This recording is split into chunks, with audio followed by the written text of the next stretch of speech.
Hi everybody, we have a mini Australian Labradoodle puppy litter update video. In today's video, we're going to go through each of the puppies, tell you a little bit about them, let you see them up close and personal, and also give you an update on Mama Labradoodle Juniper.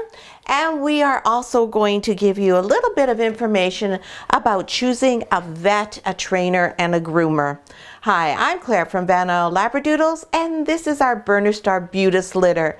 These multi-generation Australian Labradoodle puppies are minis, and at 2 weeks old, we are today going to see how many of them are getting close to that milestone where they first open their eyes. So puppies are all born with their eyes and their ears sealed shut, and then between 2 and 3.5 weeks, the eyes open and the ears open. And it's just like almost like a second birth, because all of a sudden they have all of their senses and it's a whole new world for them. And because as people, eye contact is so important to us.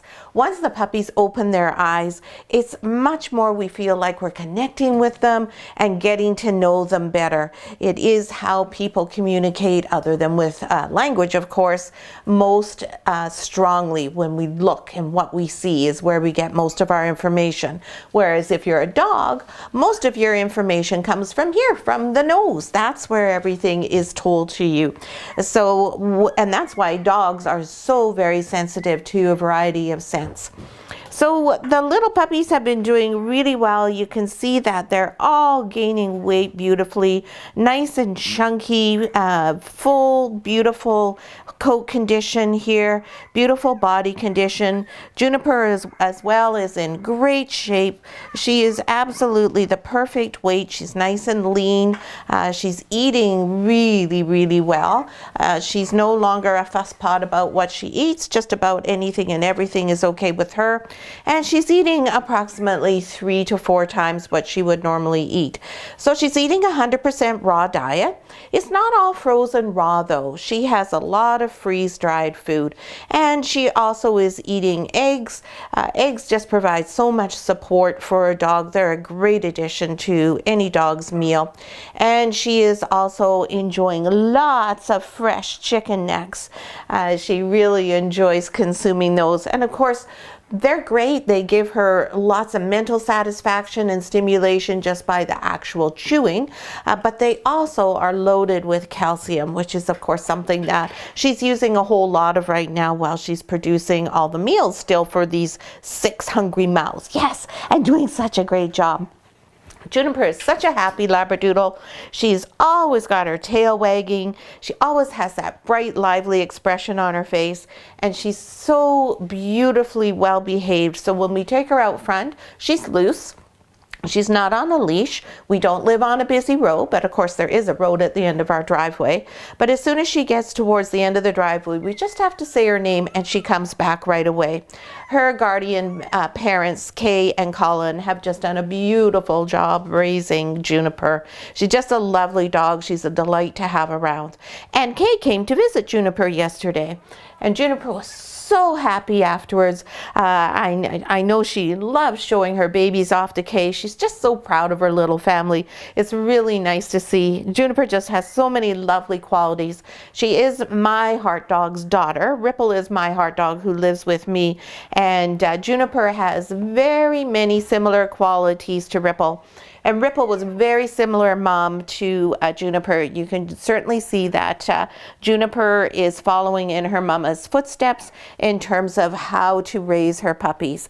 And Ripple has always raised the most beautiful puppies that have lovely temperaments. It's a really nice balance of caring for the puppies as well as giving them lots of independence and letting them learn things. So it's really quite delightful to watch. She's a wonderful mom to have.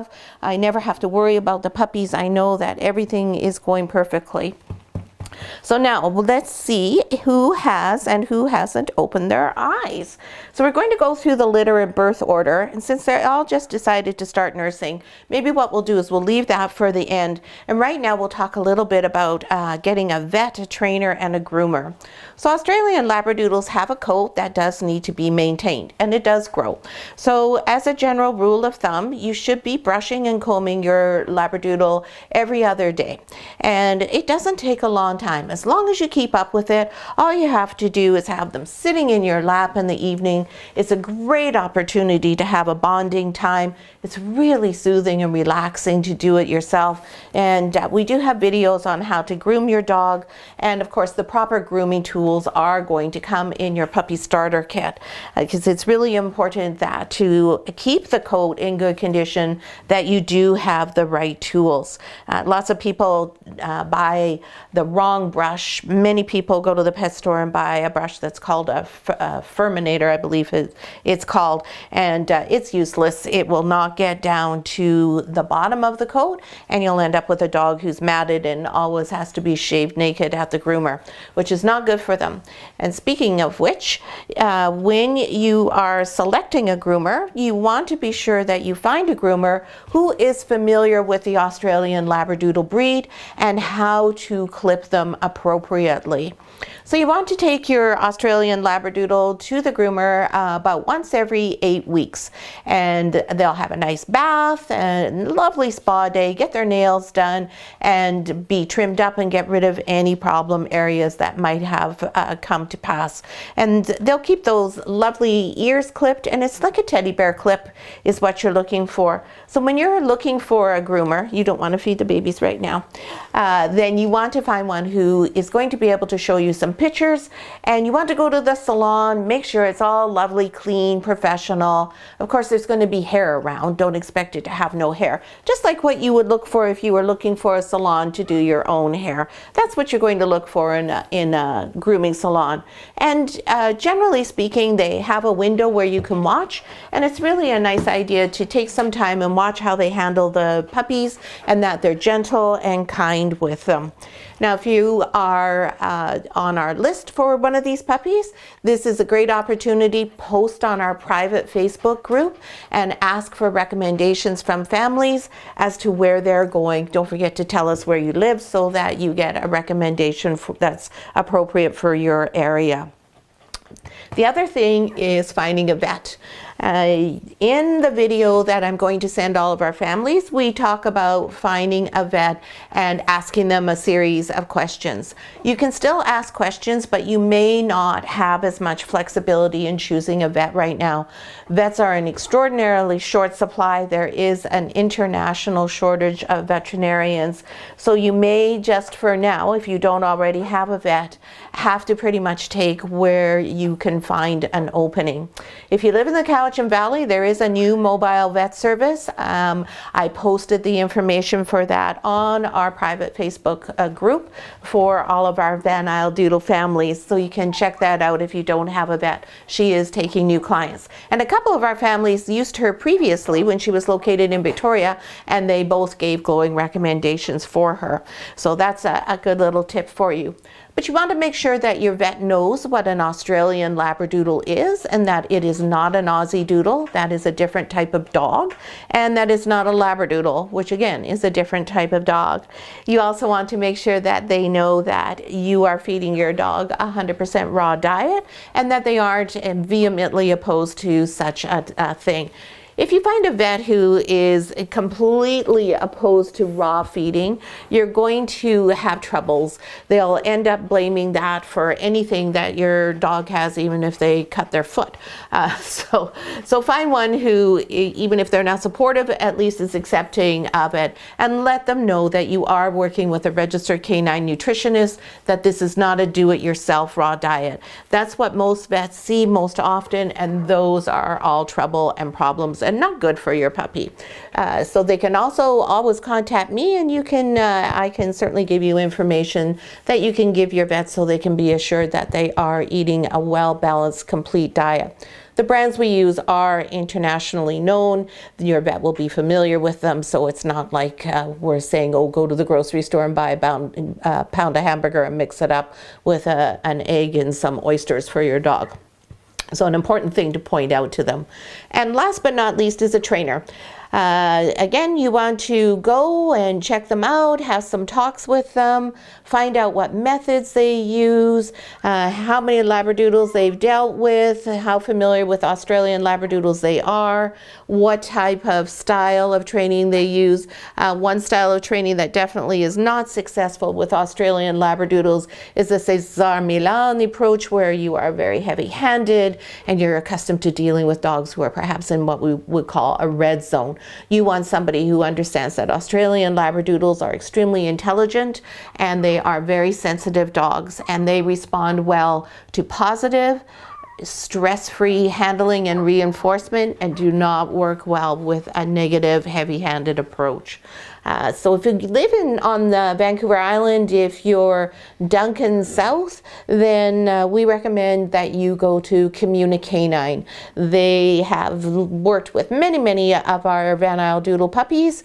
They have an excellent reputation. They do a wonderful job, and they're very familiar with working with Australian Labradoodles.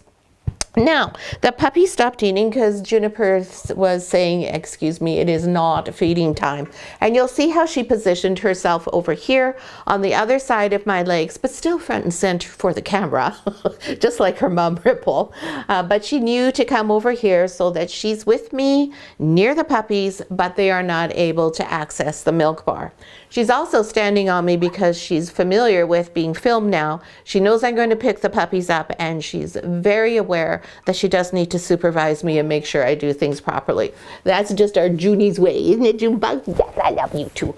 So now let's go through the puppies. Let's see who may have their eyes open and give you an update on what their weights are. So we're going to start with Red Collar. Yeah, this is Red Collar right here. And a Red Collar girl. Here we are. This is a beautiful puppy dog.